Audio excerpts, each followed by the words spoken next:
Hey guys, and welcome back to this channel. And in this video I'm going to show you guys how you can log into your CapCut app with like TikTok. So go to menu, go back to homepage, go to sign in here, and you're just going to select TikTok basically, and it's going to bring you to the website, and then you're just going to basically log in with your TikTok account. It's that simple. Make sure you select authorize. But yeah, that is it for this video. I hope this tutorial was helpful for you guys. Don't forget to like, comment, share, and also subscribe to this channel if you haven't done that already. If you have any more questions about this video, just leave it in the comment section down below.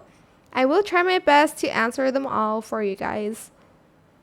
And if you found this video helpful, please click the links button as well. That is it for this video. Hopefully it worked out for you. Thank you so much for watching. Bye.